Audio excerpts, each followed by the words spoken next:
রাত প্রায় 10:30 বাজে। অমিত তার কাকার ঘরের দরজার কাছে এসে দেখে রোজকার মতো একটা বিদেশি ম্যাগাজিন খুলে বসে আছেন তার কাকা। অমিতের কাকার নাম হলো সৃজন বসু, একজন শখের গোয়েন্দা। তিনি অনেক রহস্যের জট খুলেছেন, তাই এখন তার ভালোই নাম হয়েছে। সৃজন বসুর সহকারী হিসাবে মাঝে মাঝে যুক্ত হয় তার দাদার ছেলে অমিত। এমন সময় ফোন বেজে উঠল। এত রাতে কে আবার ফোন করল? ভাবতে ভাবতে উঠে ফোনটা ধরলেন সৃজনবাবু। হ্যালো, কে বলছেন? চৌধুরী বাড়ি থেকে আমি মহিন চৌধুরী বলছি। আমি কি সৃজন বাবুর সঙ্গে কথা বলতে পারি? হ্যাঁ, আমি সৃজন বসু বলছি, বলুন। এত রাত্রিরে ফোন করবার জন্য ক্ষমা করবেন মিস্টার বসু, খুব বিপদে পড়েছি, তাই বাধ্য হয়ে এত রাতে আপনাকে ফোন করছি। কি সমস্যা হয়েছে আপনার? আসলে আমার বাড়ি থেকে একটা গোলাপি মুক্তোর মালা চুরি হয়ে গেছে। তার দাম অন্তত 10 লাখ টাকা। তাই সকাল পর্যন্ত অপেক্ষা না করে রাতেই ফোন করলাম। আচ্ছা, ঠিক আছে, আপনার বাড়ির ঠিকানাটা দিন। কাল সকাল সকালই আমি আপনার ওখানে আসছি। মহিম চৌধুরীর বাড়ির ঠিকানা, ফোন নম্বর ও আরও কী সব টুকিটাকি নিজের ডায়েরিতে টুকে রাখলেন সৃজনবাবু। ডায়েরিটা রাখার সাথে সাথেই অমিত ঘরে ঢুকল। এত রাতে ফোন মানে জবরদস্ত কোনো রহস্য নিশ্চয়ই। অমিতকে ঘরে ঢুকতে দেখে সৃজনবাবু বললেন, এই যে অমিত, তুই এখনো ঘুমোসনি? সৃজনবাবুর কথা শেষ হওয়ার আগেই সব জানতার ভঙ্গিতে অমিত বলে উঠল, টেলিফোনের সব কথাবার্তাই শুনেছি, ভালোই হলো। বেশ কিছুদিন বসে থেকে সব কিছু কেমন একঘেয়ে লাগছিল। এবার আবার রোমাঞ্চের মুখোমুখি হওয়া যাবে, তাই না কাকা? সে তো কাল সকালেই বোঝা যাবে।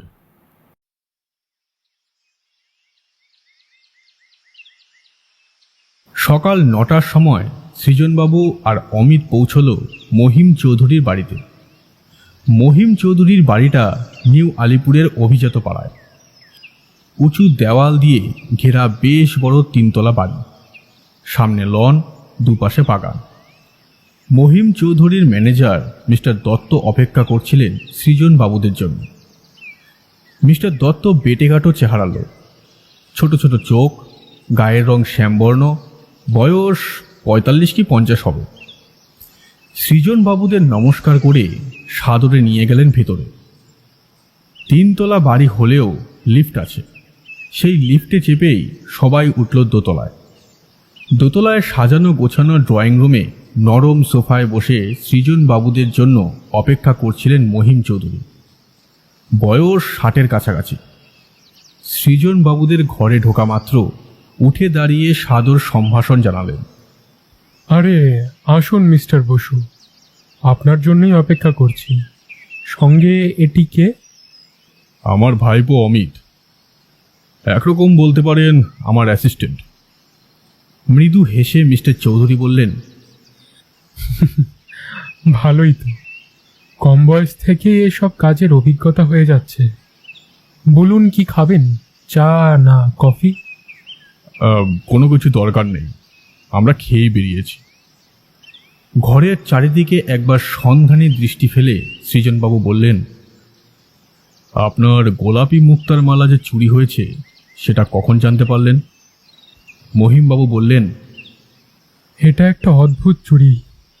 আমার বাড়িতে সিন্দুকের ভেতরে যে গোলাপি মুক্তোর মালাটা রাখা ছিল, সেটার বদলে অবিকল একই রকমের আর একটি নকল মুক্তোর মালা রেখে গেছে চোর। প্রথমে আমিও ঠিক বুঝতে পারিনি। আসলে চুরিটা প্রথমে বুঝতে পারে আমার স্ত্রী। তারই সন্দেহ হয় এটা আসল মালা নয়, আর ওর ইচ্ছেতেই আপনাকে ডেকে এনেছি। সৃজনবাবু অবাক হয়ে বললেন, তাই নাকি? মনে হচ্ছে চোর নকল মুক্তোর মালাটা রেখে গেছে এই কারণে যাতে চুরির ব্যাপারটা সহজে ধরা না পড়ে। হতে পারে। ঠিক আছে, এবার বরং চোরের রেখে যাওয়া নকল মুক্তোর মালাটা একবার দেখান। আচ্ছা, ঠিক আছে, দেখাচ্ছি। কিন্তু তার আগে আসল মুক্তোর মালার ইতিহাসটা জেনে নিলে বোধহয় আপনার কাজ করতে একটু সুবিধা হতো। ঠিক আছে, আপনি বলুন। মহিমবাবু বলতে শুরু করলেন। প্রায় 50 বছর আগে আমার বাবা প্রতাপ চৌধুরী আলিপুরের একটি বাড়ি তৈরি করেন। আগে বাড়িটা দোতলা ছিল, আমি 3 তলা তৈরি করি বছর 15 আগে। আমি বাবার একমাত্র ছেলে হলেও আমার একটা ছোট বোন আছে, তার বিয়ে হয়ে গিয়েছে। বর্তমানে সে থাকে হায়দ্রাবাদে, স্বামী পুত্র কন্যা নিয়ে। আমার নিজের 2 ছেলে আর 1 মেয়ে আছে। বড় ছেলে সুপ্রতিম কম্পিউটার ইঞ্জিনিয়ার, আমেরিকায় থাকে, বছর 2 আগে ওখানেই বিয়ে করেছে। ছোট ছেলে সুপ্রকাশ ইংরাজি নিয়ে MA পড়ছে কলকাতা বিশ্ববিদ্যালয়ে। দ্বিতীয় সন্তান আমার মেয়ে সুপ্রিয়া। শুনে থাকবেন হয়তো, সে এখন টিভি সিরিয়ালের নাম করা একজন স্টার। তার বিয়ে হয়ে গিয়েছে বছরখানেক আগে। জামাই বিকাশ চ্যাটার্জি টিভি সিরিয়ালের ডিরেক্টর। সেই সুবাদে সুপ্রিয়া এখন টিভি স্টার। তবে এই বিয়েতে আমার মোটেই মত ছিল না।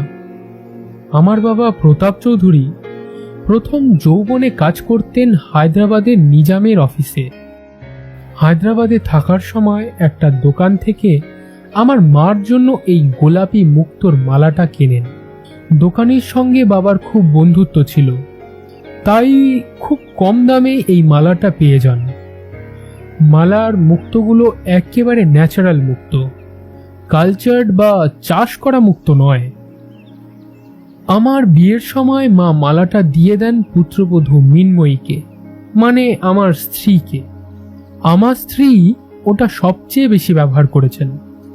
তিনি ভেবেছিলেন বড় ছেলে সুপ্রতিমের বউকে মালাটা দেবেন, কিন্তু মেম সাহেব বউ বলে শেষ পর্যন্ত আর দেননি। হয়তো পরে ছোট ছেলের বউকেই দিতেন। কথা বলতে বলতে একটু থেমে মহিম চৌধুরী উঠে গিয়ে একটা ছবির অ্যালবাম নিয়ে আসেন। তারপর কয়েকটা পাতা উল্টে মৃন্ময়ী দেবীর একটা রঙিন ছবি দেখিয়ে মহিমবাবু বলেন, এই যে আমার স্ত্রীর গলায় যে মালাটা দেখছেন, সেটাই আসল মুক্তোর মালা। সত্যি সে এক অপূর্ব সুন্দর মুক্তোর মালা। গোল মুক্তগুলোর রং গোলাপি, তবে লকেট তৈরি হয়েছে 4টে সবুজ মুক্তো দিয়ে। সব মিলিয়ে সত্যিই অপূর্ব। ছবিটা খুঁটিয়ে দেখে সৃজনবাবু বললেন, আপনার আসল মুক্তোর মালার ছবি তো দেখলাম, এবার তাহলে দেখা যাক চোরের রেখে যাওয়া নকল মুক্তোর মালা। একটু ইতস্তত করে মহিম চৌধুরী বলেন, সেটা রাখা আছে আমার শোবার ঘরের সিন্ধুকে। সেটা এখানে না নিয়ে এসে ওখানে গিয়েই কি দেখবেন? ওখানে গিয়ে দেখাই ভালো। কোথায় কোন পরিবেশে কিভাবে মালাটা বদল করা হলো সেটাও তো বুঝতে একটু সুবিধা হবে।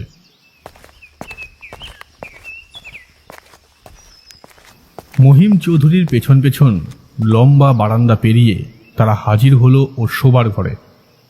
শোবার ঘরে ঢুকেই দেখতে পেল একজন মহিলা চেয়ারে বসে আছে। মহিমবাবু পরিচয় করিয়ে দিলেন তার স্ত্রী মৃন্ময়ী দেবীর সঙ্গে। 50-এর কাছাকাছি বয়স, দোহারা গড়ন, ফর্সা সুন্দর চেহারা। বোধহয় মুক্তোর মালা চুরি যাওয়ার জন্য মুখে একটা বিষণ্ণতার প্রলেপ। পরিচয় পর্ব শেষ হবার পর মহিমবাবু তার পকেট থেকে চাবি বের করে দেওয়ালের গায়ে ফিট করা সিন্দুকের পাল্লাটা খুললেন। সিন্দুকের ভেতরটা অন্ধকার, ভালো করে কিছু দেখা যায় না, তবে বোঝা গেল সিন্দুকটা জিনিসপত্রে ঠাসা। তারই ভেতর থেকে উনি বের করে আনলেন নীল ভেলভেট মোড়া একটা গয়নার বাক্স। দেখে মনে হয় বাক্সটা 40-50 বছরের পুরনো তো হবে।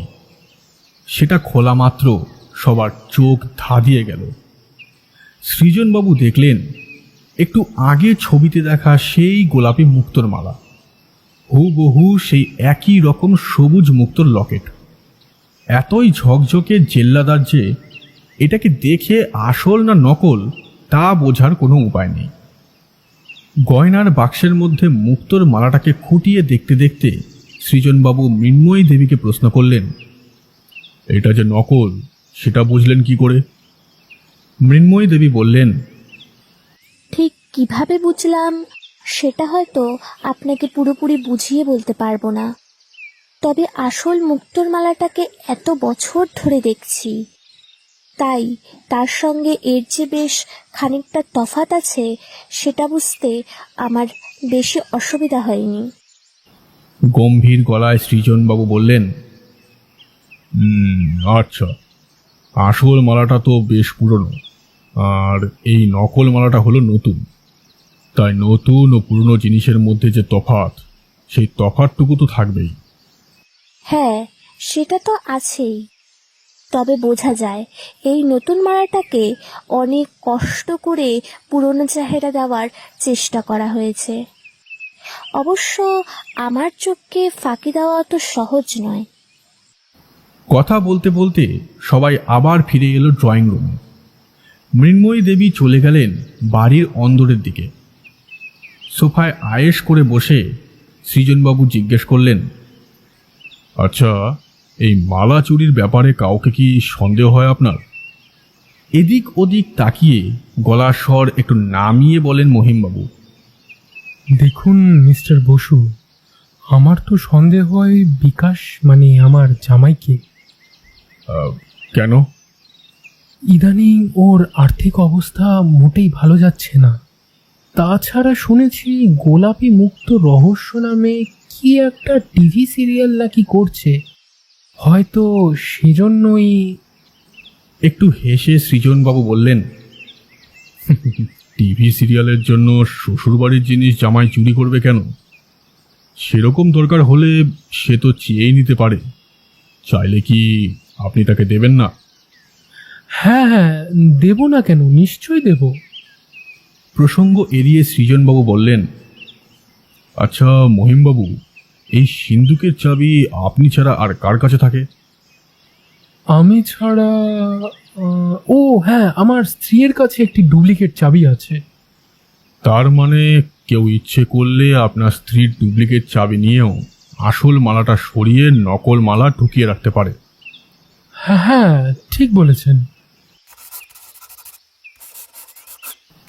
নিজের ছোট ডায়েরিটা বের করে তাতে কি সব লিখে সৃজনবাবু বললেন, আচ্ছা মহিমবাবু, এবার আমি আপনার স্ত্রী ও ছোট ছেলের সঙ্গে একটু আলাদাভাবে কথা বলতে চাই। ঠিক আছে, খবর পাঠাচ্ছি। মহিমবাবুর ম্যানেজার দত্তবাবু প্রথমে ডেকে নিয়ে এলেন ছোট ছেলে সুপ্রকাশকে। এ বাড়ির 3 তলায় থাকে, বয়স 22-23। সুপ্রকাশ ঘরে ঢুকে সোফায় বসলে সৃজনবাবুর ইশারায় মহিমবাবু ঘর থেকে বেরিয়ে গেলেন। সৃজনবাবু বললেন, সুপ্রকাশবাবু, আপনি তো জানেন আপনাদের বাড়ি থেকে পারিবারিক মুক্তোর মালাটা চুরি হয়ে গেছে। হ্যাঁ, শুনেছি। সুপ্রকাশের কথায় কেমন একটা বিরক্তির ছাপ। কার কাছ থেকে শুনলেন? কাল রাতে বাড়ি ফিরে মায়ের কাছে শুনলাম। বাবার সঙ্গে মায়ের এ নিয়ে বোধ হয় একচোট ঝগড়াও হয়েছিল। কে চুরি করেছে বলে সন্দেহ হয় আপনার? খামোখা কাউকে সন্দেহ করতে যাব কেন? তবে মশাই, আমি কিন্তু কোনো চুরি টুরি করিনি, আগেই বলে দিচ্ছি। আচ্ছা সুপ্রকাশবাবু, কাল কত রাতে আপনি বাড়ি ফিরেছিলেন? তা রাত প্রায় 11:30 হবে। আপনার ফিরতে কি রোজই এত রাত হয়? তা মাঝে মাঝে হয়। আসলে এই বাড়িতে থাকতে আমার ভালো লাগে না, এখানকার পরিবেশটাই অসহ্যকর। সৃজনবাবু চুপ করে কিছুক্ষণ সুপ্রকাশবাবুর দিকে তাকিয়ে থাকে। সুপ্রকাশবাবুর মুখে কেমন জানি একটা বিরক্তির ছাপ ফুটে ওঠে। আপনার যদি আর কোনো প্রশ্ন জিজ্ঞেস করবার না থাকে তাহলে কি এবার আমি যেতে পারি? ঠিক আছে, যান। সুপ্রকাশবাবুর পর এলেন মৃন্ময়ী দেবী। সৃজনবাবু জিজ্ঞেস করলেন, মুক্তোর মালা চুরির ব্যাপারে আপনার কাউকে সন্দেহ হয় কি? মৃন্ময়ী দেবী ছোট্ট জবাব দিলেন, না। আপনি কাউকে সন্দেহ করেন না, অথচ মহিমবাবুর সন্দেহ আপনাদের জামাই বিকাশবাবুকে। এ কথা শুনে মৃন্ময়ী দেবী হঠাৎ যেন জ্বলে উঠলেন। না তো, আমার স্বামী কি কথা বলেছে আপনাকে? হ্যাঁ বলেছেন, বিকাশবাবুর আর্থিক অবস্থা নাকি খারাপ, তাই হয়তো। দেখুন, বিকাশ বড়লোক না হতে পারে, কিন্তু চোর নয়। তাছাড়া ওরা চাইলে আমি তো সুপ্রিয়াকে এমনিতেই মুক্তোর মালাটা দিয়ে দিতাম। শুনেছি বিকাশবাবু গোলাপী মুক্তোর রহস্য নামে একটা টিভি সিরিয়াল করছেন। সেই সিরিয়ালের নাকি এইরকম একটা মুক্তোর মালার ওপর ভিত্তি করে গল্প বানানো হয়েছে। হ্যাঁ, আপনি ঠিকই শুনেছেন, আর সেই গল্পটা আমারই লেখা। আশ্চর্য, আপনি গল্প লেখেন? না না, আমি লেখিকা নই, তবে এই মুক্তোর মালাটাকে আমাদের পরিবারের প্রায় 50 বছর ধরে আছে। বেশ কিছু অদ্ভুত অদ্ভুত ঘটনা ঘটেছে এই মালাটাকে ঘিরে। সেসব ঘটনাগুলোর ওপর ভিত্তি করে একটা গল্প লিখেছিলাম আমি। বিকাশ সেই সব ঘটনা নিয়েই এই সিরিয়ালটা তৈরি করেছে। শুনেছি ওই সিরিয়ালে নাকি এই মুক্তোর মালাটা ব্যবহার করা হয়েছে। না না, সে কথা সত্যি নয়, তবে ছবির জন্য এই মালার মতো আর একটা নকল মালা ওরা তৈরি করা হয়েছে। আচ্ছা, নকল মালা তৈরির জন্য বিকাশবাবু কি আসল মুক্তোর মালাটাকে দিন কয়েকের জন্য চেয়ে নিয়ে গিয়েছিলেন? না, শুধু একদিন ওদের ফটোগ্রাফার এসে মালাটার 4-5টা ছবি তুলে নিয়ে গিয়েছিল। সে সময় মহিমবাবু উপস্থিত ছিলেন? না, সে সময় আমার স্বামী কি একটা কাজে যেন কলকাতার বাইরে গিয়েছিলেন। ছবি তোলার ব্যাপারটা কি মহিমবাবু জানেন? না, জানেন না, আমিই বলিনি, কারণ উনি তো বিকাশকে মোটেই পছন্দ করেন না। ধন্যবাদ মৃন্ময়ী দেবী, আপাতত আমার আর কিছু জানার নেই। মৃন্ময়ী দেবী বেরিয়ে গেলে ঘরে ঢুকলেন মহিমবাবু। সৃজনবাবুকে বললেন, মালা চুরির ব্যাপারে কিছু বুঝতে পারলেন? মানে কোনো রকম অনুমান কিছু? আপাতত অন্ধকারেই আছি, আমি এগোলে আপনিও জানতে পারবেন বই কি। আচ্ছা, আপনার ম্যানেজার দত্তবাবু কতদিন কাজ করছেন এখানে? তা প্রায় 20 বছর তো হবেই, আর উনি খুব বিশ্বাসী লোক। তার মানে মালা চুরির ব্যাপারে ওকে আপনি সন্দেহ করেন না? না না, সন্দেহ করার কোনো কারণ নেই। উনি কি এ বাড়িতেই থাকেন? প্রথম দিকে কিছুদিন ছিল বটে, তবে এখন থাকে ঢাকুরিয়ায় এক ভাইপোর বাড়িতে। ঠিক আছে, আজ তাহলে চলি। হয়তো পরশু বিকেলের দিকে আবার আসতে পারেন। মহিম চৌধুরীর বাড়ি থেকে যখন তারা বেরোলো তখন প্রায় দুপুর 12টা বাজে। এই 3 ঘন্টায় মুক্তচুরির রহস্য যেন আরও রহস্যময় হয়ে উঠল। কয়েকটা প্রশ্ন সৃজনবাবুর মাথায় ঘুরছিল। এবার অমিত বলে উঠল, আচ্ছা, কে চুরি করলো বলে তোমার মনে হয়? দেখ, বড় ছেলের প্রশ্ন ওঠে না, তিনি তো এখন আমেরিকায়। এবার ছোট ছেলে সুপ্রকাশ, সে তো ইয়াংম্যান, এসব চুরির মধ্যে আছে বলে মনে হয় না। তারপর বিকাশবাবু, সব দিক বিচার করলে ওর ওপরেই সন্দেহটা পড়ে। এরপর আসে ম্যানেজার দত্তবাবু ও বাড়ির অন্যান্য লোকজন। এদেরও সন্দেহভাজনের তালিকা থেকে কোনোভাবেই বাদ দেওয়া যায় না। ট্যাক্সির খোঁজে হাঁটতে হাঁটতে সৃজনবাবু বললেন, তুই বাড়ি ফিরে যা, আমি মহিমবাবুর জামাই বিকাশ চ্যাটার্জির সঙ্গে একবার দেখা করতে যাব। কাকার কথায় ভীষণ আপত্তি জানিয়ে অমিত বলল, না না, আমিও তোমার সঙ্গে যাব। ঠিক আছে, চল। বিকাশবাবুর বাড়িতে গিয়ে জানা গেল উনি ও ওনার স্ত্রী কেউই এখন বাড়িতে নেই। প্রিন্স আনোয়ার শাহ রোডের একটা বাড়িতে শুটিং করছিল।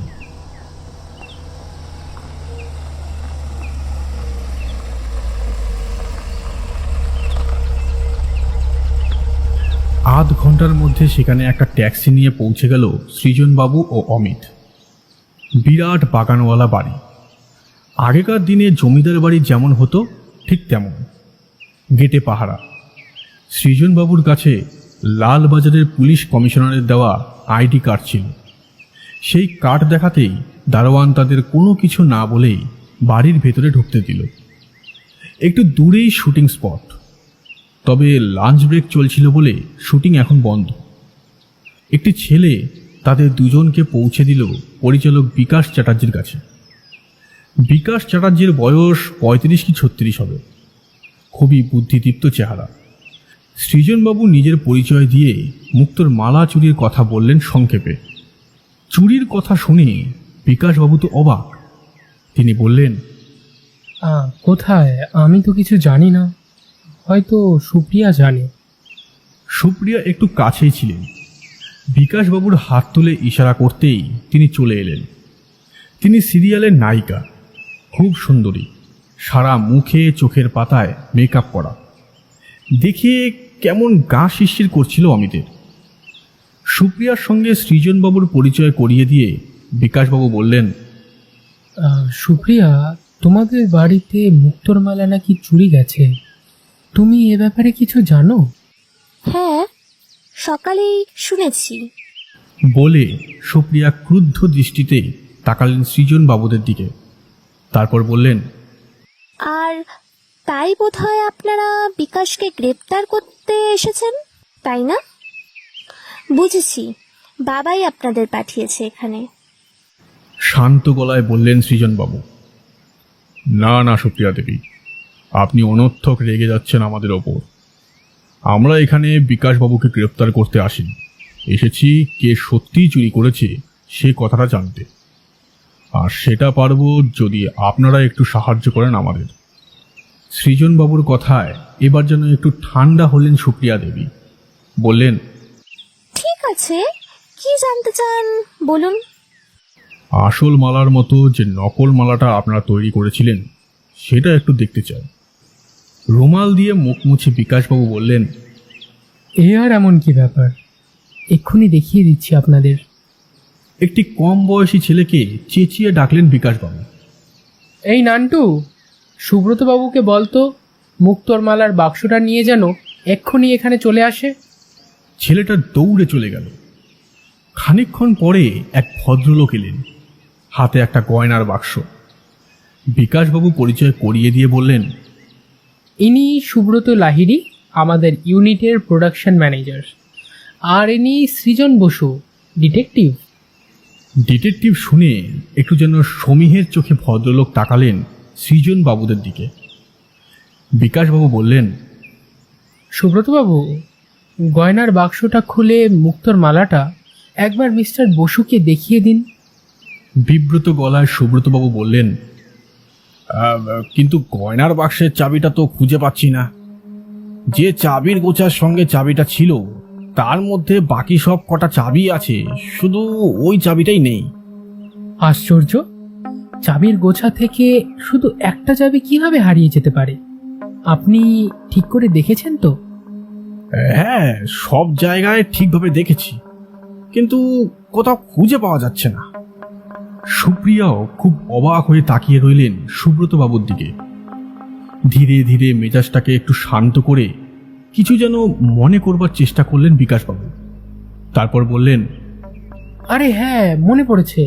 সুপ্রিয়া, তোমার কাছে একটা ডুপ্লিকেট চাবি ছিল না? হ্যাঁ, দাঁড়াও, দেখছি। ব্যাগ হাতড়ে ডুপ্লিকেট চাবিটা পাওয়া গেল। চাবি দিয়ে গয়নার বাক্স খুলে দেখা গেল নকল মুক্তোর মালা উধাও। তার বদলে সেখানে রয়েছে খুব সাধারণ একটা পুঁথির মালা। অমিত বলল, কি রসিক চোর রে বাবা, 2 নম্বরই মালা চুরি করে 3 নম্বরই মালা রেখে গেল। অমিতের কথায় ক্ষণিকের জন্য চুরির কথা ভুলে হেসে উঠল সবাই। বিকাশবাবু খুবই বিব্রত গলায় বললেন, সৃজনবাবু, আমি তো কিছুই বুঝতে পারছি না। এর মধ্যে ছিল কেবল একটা নকল মুক্তোর মালা, এমন কিছু দামি নয়, অথচ সেটা চুরি করলো কেন? কেনই বা করলো?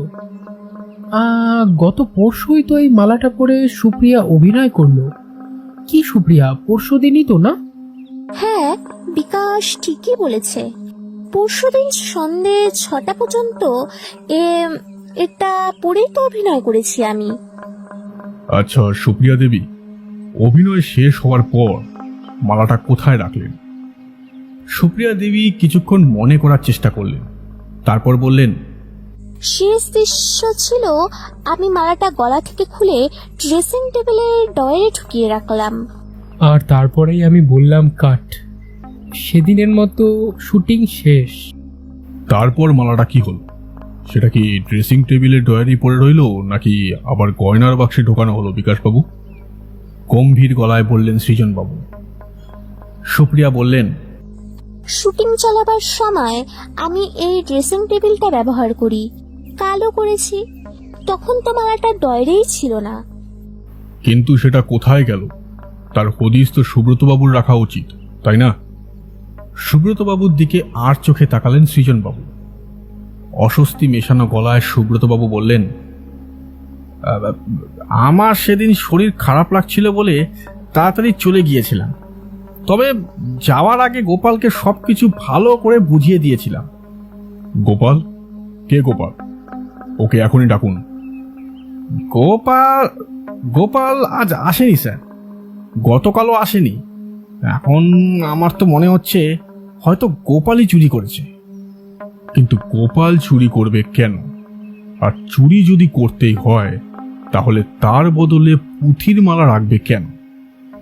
বিকাশবাবু রেগে মেগে বললেন, সে না হয় করেছে, কিন্তু আপনারও তো উচিত ছিল পরের দিন এসে মালার খোঁজ নেওয়ার। নিলেও লাভ হতো না বিকাশবাবু, কারণ ওই ড্রেসিং টেবিলের ড্রয়ার থেকে পরশুই চুরি যায় মালাটা। বিকাশবাবু করুণ গলায় বলেন, আমার মনে হচ্ছে কোথাও একটা গভীর ষড়যন্ত্র আছে এর মধ্যে, যাতে আমি ঝামেলায় পড়ি, অপদস্থ হই। শান্ত গলায় সৃজনবাবু বললেন, হতে পারে। তবে এই মুহূর্তে কিন্তু সমস্ত ঘটনাগুলি আপনার বিরুদ্ধে আঙ্গুল তুলছে। আর আপনার শ্বশুরের বিশ্বাস ওই মুক্তোর মালা বিক্রি করেই আপনি এই সিরিয়াল তৈরি করছেন। কি কি বলছেন আপনি? এই সিরিয়ালের প্রযোজক মহামায়া টেলিফিল্ম, যার মালিক গগন বারিককে টাকার কুমির বললেও কম বলা হয়।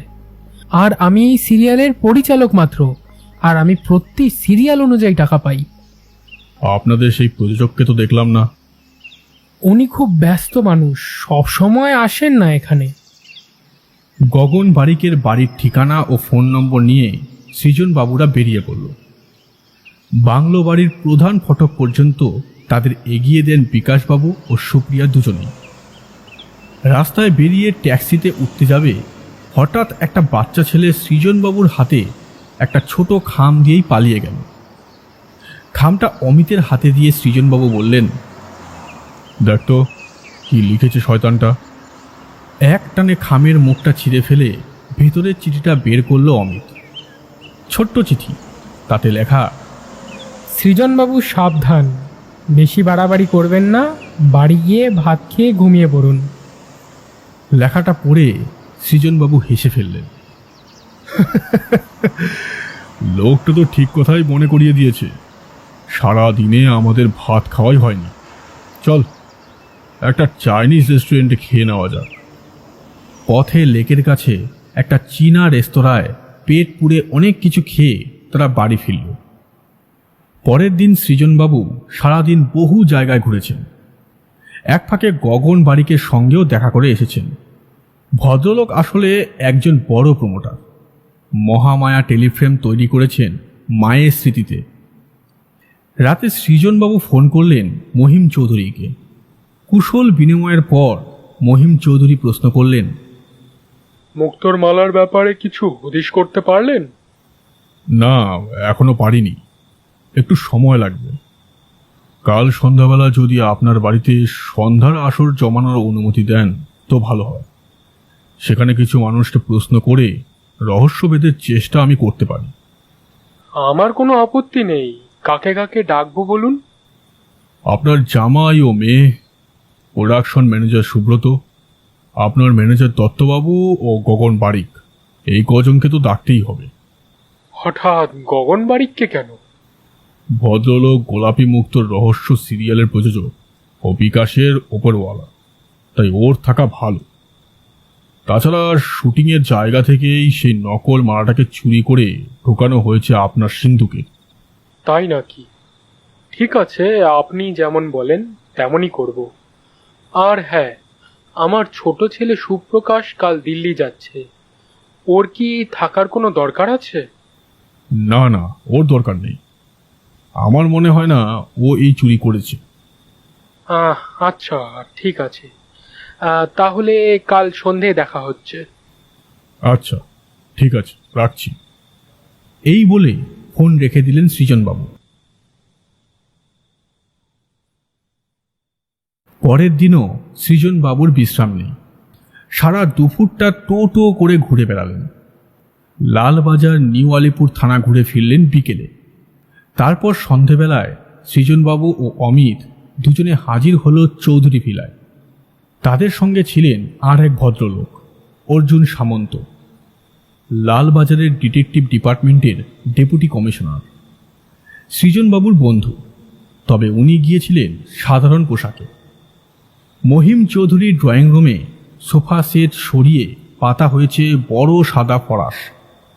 মাঝে মাঝে কয়েকটা তাকিয়াও রাখা হয়েছে। তাতে বসেছেন আমন্ত্রিত মানুষরা। মাঝখানে বসেছেন মহিম চৌধুরী, পাশে মৃন্ময়ী দেবী। বিকাশবাবু ও সুপ্রিয়া দেবীও এসে গেছেন। ওদের মুখ থমথমে। দত্তবাবু ও সুব্রতবাবুও এক পাশে বসেছেন। মহিমবাবুর পাশে আর এক ভদ্রলোক বসেছেন, বেটে খাটো মোটাসোটা চেহারা।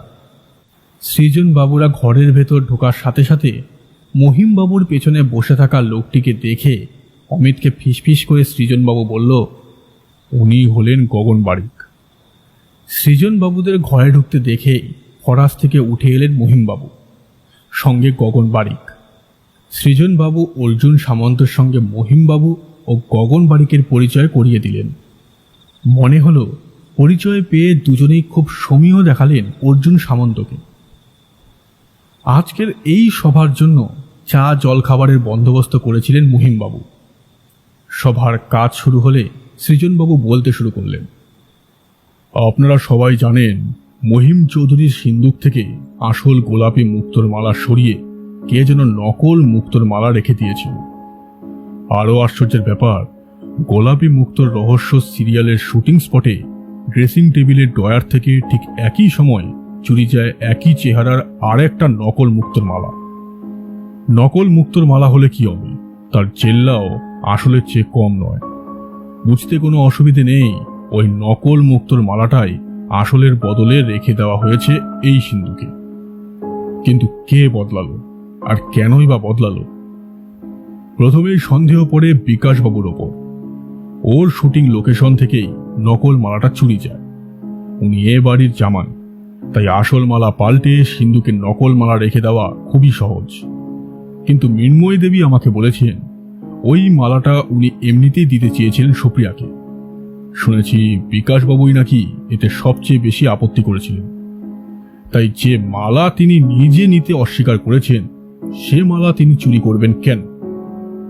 এবার তাহলে সন্দেহের তালিকায় আসে সুব্রতবাবু। প্রোডাকশন ম্যানেজার হিসাবে ওই নকল মুক্তোর মালার কাস্টোডিয়ান ছিলেন উনি। সুব্রতবাবু বলেছিলেন নকল মালা চুরির দিন উনি নাকি আগে ছুটি নিয়ে চলে যান। গোপালকে বলে যান মালাটা তুলে রাখতে। গোপাল মালাটা ঠিক মতোই তুলে রাখে, তবে সেটাকে সে আলমারিতে না রেখে পৌঁছে দেয় গগনবাবুর বাড়ি। তারপর গোপালকে কিছু টাকা দিয়ে বলা হয় দেশের বাড়ি গিয়ে গা ঢাকা দিয়ে থাকতে। আর সেই রাতেই গগনবাবু মালাটা পৌঁছে দেন মহিমবাবুর কাছে। মহিমবাবু সৃজনবাবুকে থামিয়ে দিয়ে গগন বাড়ি বলে ওঠেন, মিস্টার বসু, এসব গাল গল্প শোনাতেই কি এখানে ডেকেছেন আমাকে? গম্ভীর মুখে সৃজনবাবু বলেন, এটা যে গাল গল্প নয় সেটা আপনিও জানেন, আমিও জানি। বাগনানে দেশের বাড়ি থেকে গোপালকে ডেকে আনা হয়েছে। প্রয়োজনে ওর মুখ থেকেই ঘটনাটা শুনতে পাবেন। গোপালের মুখের কথাতেই সব প্রমাণ হয়ে যাবে নাকি? গোপালের কথা আপাতত থাক, কিন্তু গগনবাবু, আপনি কি অস্বীকার করতে পারেন আপনি আপনার প্রমোটারি ব্যবসার একজন অংশীদার করে নিয়েছেন মহিমবাবুকে? মহিমবাবু ও গগনবাবু দুজনেই চুপ করে বসে থাকেন। সৃজনবাবু বলে চলেন, আর এর বদলে মহিমবাবুকে বাধ্য করেছেন ওই গোলাপি মুক্তোর মালাটা দিতে। আর তাই এই রকম নকল চুরির প্ল্যান ফেলেছেন বিকাশবাবুকে দায়ী করে। কারণ মৃন্ময়ী দেবী কিছুতেই মালাটা হাতছাড়া করতে চান না। দেখুন, আপনার ওসব গাঁজাখুরি গল্প আমাকে শোনাবেন না, আমি চললাম বলে গগনবাবু উঠে পড়লেন ফরাস ছেড়ে। এতক্ষণ অর্জুন সামন্ত চুপ করেছিলেন, এবার তীক্ষ্ণ কণ্ঠে বলে উঠলেন, না গগনবাবু, এভাবে আপনি চলে যেতে পারেন না। যদি চলে যাওয়ার চেষ্টা করেন তবে আপনাকে গ্রেপ্তার করতে বাধ্য হব। আপনি কি করে গ্রেপ্তার করবেন আমাকে? মালা চুরির ব্যাপারে কোনো কেসই তো লেখা হয়নি থানায়। তির্যক হেসে সৃজনবাবু বলে ওঠেন, আপনার ধারণা ভুল গগনবাবু। মহিমবাবু থানায় কেসটা লেখাতে চাননি, কারণ উনি নিজেই এ চুরির সঙ্গে জড়িত। উনি আমাকেও ডাকতে চাননি, কিন্তু মৃন্ময়ী দেবীর জোড়াজুড়িতে ডাকতে বাধ্য হন। আর আমার কথায় মৃন্ময়ী দেবী থানায় অভিযোগ করেন। অবশ্য সে অভিযোগপত্র আমি থানায় নিয়ে যাই।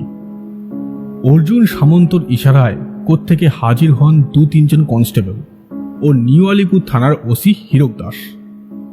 অর্জুন সামন্ত বলেন, গগনবাবু ও মহিমবাবু, আপনাদের দুজনকেই মুক্তোর মালা চুরি করার অভিযোগে গ্রেপ্তার করছি। আপনাদের থানায় যেতে হবে। গগনবাড়ি ক্ষুব্ধ গলায় বলে ওঠেন, আমার শিক্ষা হয়েছে মশাই, আর নয় আর নয়। অর্জুনবাবু, আমায় গ্রেপ্তার করবেন না। চৌধুরী বাড়ির মুক্তোর মালা আমি ফেরত দিয়ে দিচ্ছি, এখনই দিয়ে দিচ্ছি। হ্যাঁ, সেটা আমি করতে পারি, তবে যদি মৃন্ময়ী দেবী তার অভিযোগ প্রত্যাহার করে নেন। মৃন্ময়ী দেবীর মুখে হাসি ফুটে ওঠে, বলেন, ঠিক আছে, মালাটা যখন ফেরত পাচ্ছি তখন আমার অভিযোগ না হয় তুলে নিতে আপত্তি নেই আমার। ততক্ষণে সিল্কের পাঞ্জাবির তলায় গেঞ্জির গোপন পকেট থেকে সেই আসল মুক্তোর মালাটা বের করে ফেলেছেন গগনবাবু। সবাই সেই অপরূপ গোলাপি মুক্তোর মালার দিকে তাকিয়ে রইল অবাক হয়ে।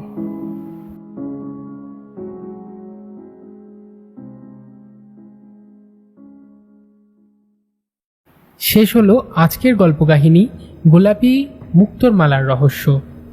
গল্প পাঠে জিৎ, গল্পের সূত্রধার আমি পিনাকি, অন্যান্য চরিত্রে জিৎ ও পিনাকি, স্ক্রিপ্টিং, এডিটিং এবং গল্পের অন্যান্য যাবতীয়